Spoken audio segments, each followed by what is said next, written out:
We good, guys. Look, we're gonna cut straight to the taste today. Hey, what makes a big, bad, beautiful dog? For one, no dog should be bad. Every dog is beautiful, and a lot of times a dog is as good as you. Ego. He's chewing on the ball right now. He wants to do something. He's chill. I'm gonna tell you a small story. I'm at a gym one time, Leo Morano's gym in Kansas City, Missouri. TV here, Fit Bully TV people, like, subscribe, and share. And I produced a dog named Ace. Ace was my ace. He was the 10th dog. I'm literally in the house having a natural birth on Thanksgiving, singing the song Red Nose. Coco, my favorite girl, she had 10 puppies on Thanksgiving, and all of them was black and white, and I didn't want no black and no white dog.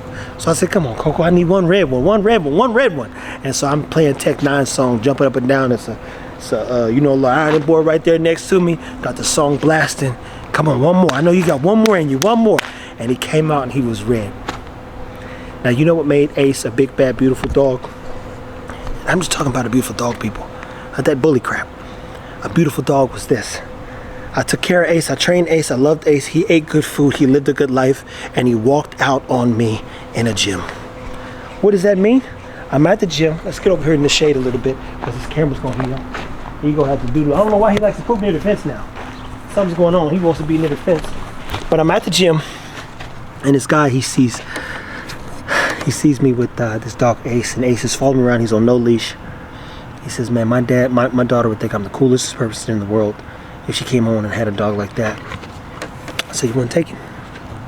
And I remember my kids. I call them my kids, but Rock and them go, "You can't give away Ace."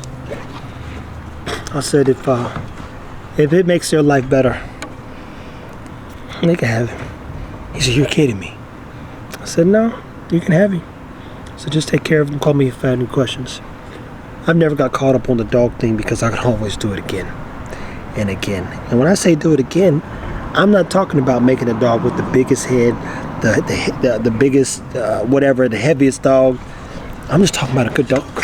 And that right there is recognizable and it's identifiable. So when he walked out that gym with the dog, I remember him saying, "Man, it's the best dog I've ever had in my life." Ace was already a year old. He said he does like chewing on my belts. But outside of that, I'm building him a fence. I just spent $200 and something at the dog store. And I said, "Thank you, man."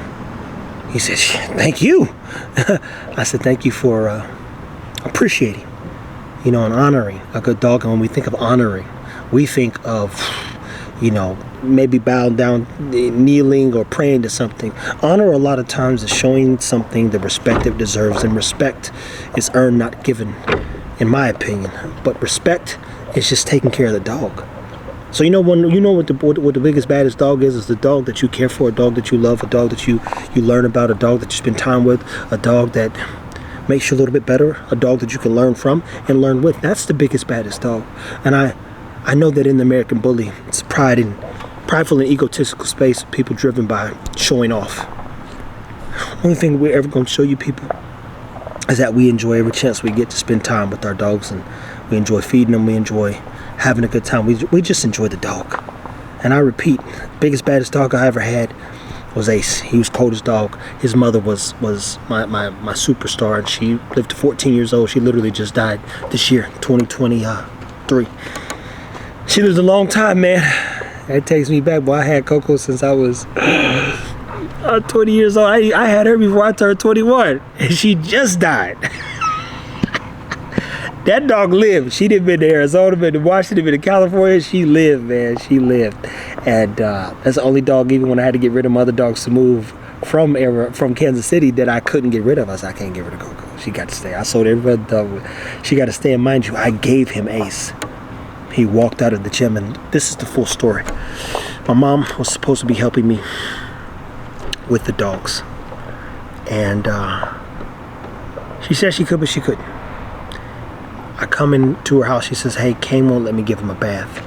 I would take the harness off. The harness had dug so deep into his shoulder that it had created raw, and basically it was fungus, all this stuff, infection.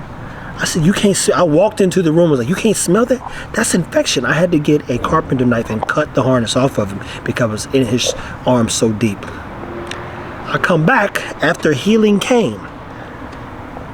Take Kane with me healing. And Ace has chewed part of his tail off. Chewed a little nearer to the tail. I said, what are you doing in here?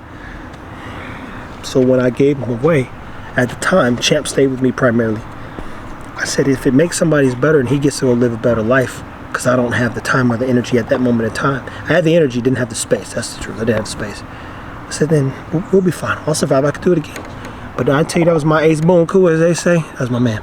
So when you get caught up in the hype does like this and then does like this. You get over it real quick. So your job then becomes taking care of the dog. Some of you wouldn't believe that if I had to get rid of, and I mean rid of, meaning like put Ego somewhere else, I would. It wouldn't be the end of the world. I could do it again and again.